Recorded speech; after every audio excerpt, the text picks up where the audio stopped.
Hello again mga ka-vlogs, it's your Ate Rena and welcome to another cooking episode.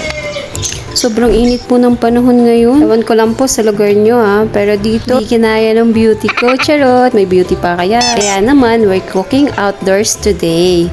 Dito muna tayo sa ilalim ng malaking puno ng mangga. Nakikita nyo? Sa taas ko, mga almost 15 years na siguro itong nakatayo dito. At nabubuhay dito sa kaligitnaan ng aming compound.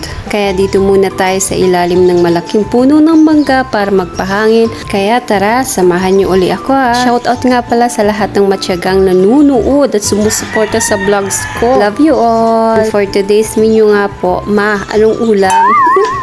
Ang lulutuin natin ngayon ay paborito ng lahat.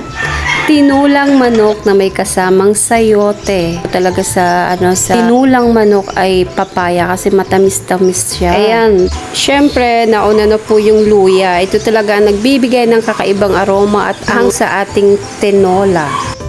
Tapos ang sinunod nating sinitay ay yung sibuyas. Tapos sila para sa extra kick.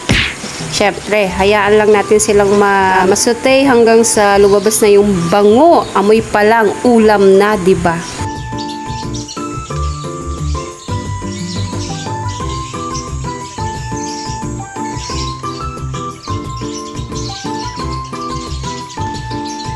So, ngayon naman mga kaatis kuyas, ilalagay na natin ang ating main ingredients. Ang ating manok. Hayaan lang natin siyang makoat ng ating mga ginisa at mag-light brown ng kunti para mas kumapit yung flavor ng luya at pampalasa sa loob ng karne, mga atis kuyas. Yan yung secret ng pagluluto. Huwag muna natin lagyan ng sabaw. I mean yung tubig. Para gisahin lang natin ng gisahin or isaute para magandang term. Siyempre, pag nakita na natin na mag-golden brown na yung manok, ano ba naman tong mga manok na ito?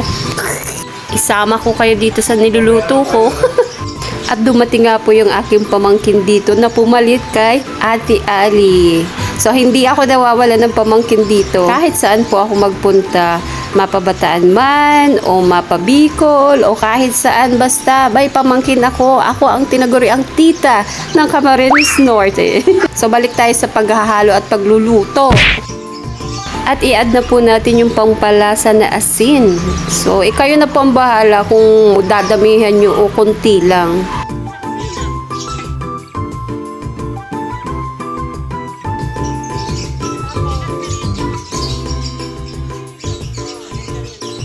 Habang ako ay nagluluto nga mga kaatis kuyas, dumating yung aking mahal at napakaganda kong tita Wen. Kami ay nagchichismisan lamang. So hindi niya alam na nagva-vlog ako. So nagulat siya.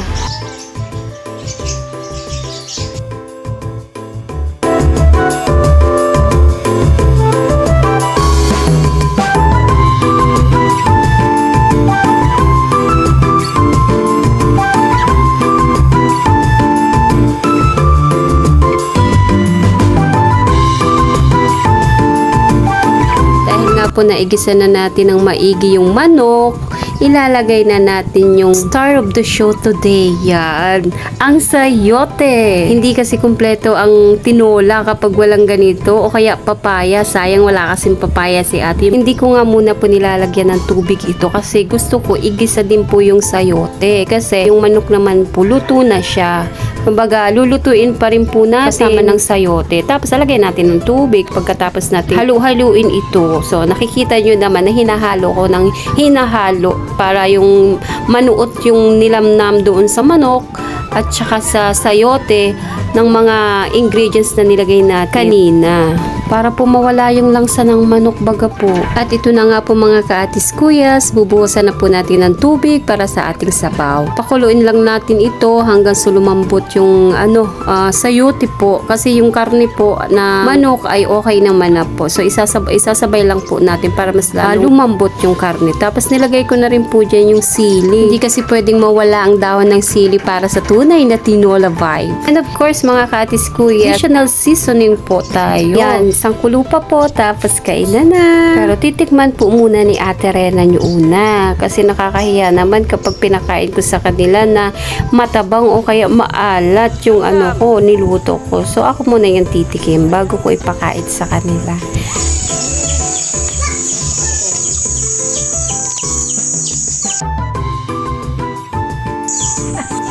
So tikman natin.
Lagyan po uli natin ng isang siling haba dito para talagang sipa sa dila.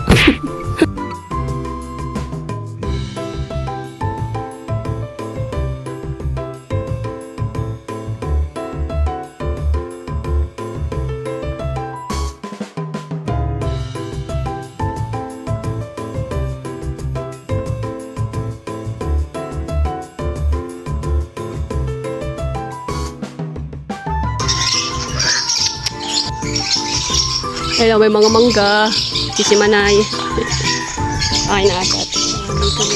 Nakano na po doon. Ang favorite part ng ating lahat, ang hatian sa ulam. Hindi lang ako ang kakain nito. Siyempre, kahit nakakapagod, napagod pa. Kailangan natin panitilihing malinis ang ating kapaligiran. Gaya nga ng sinabi nila, cleanliness is next to the godliness. Wawalisin lang po natin yung mga tuyong dahon dito na napaka-paborito kong walisin. Kasi kumain mga kaatis kuyas kapag yung paligid mo ay malinis. Diba? Yung kapaligiran natin. Yung nakikita nyong nakakulay green na nagtatrabaho dyan. Tito ko yan. Napakasipag niyan. Lahat alam. Talo pa yung mga pinagmamalaki yung foreman dyan. Kahit engineer pa yan. Wow!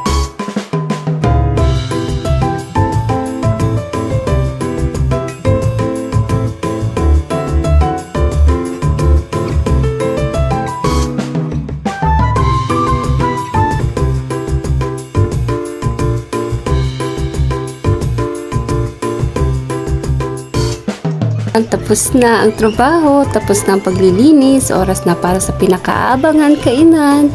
Kumakain na nga ako eh. Maraming salamat po sa pagsama sa akin today ha. Huwag kalimutan mag-like at mag-subscribe para sa susunod nating adventure sa kainan. Tara, kain na tayo. Muli, ito ang inyong Ate Rena. See you in the next vlog. Bye!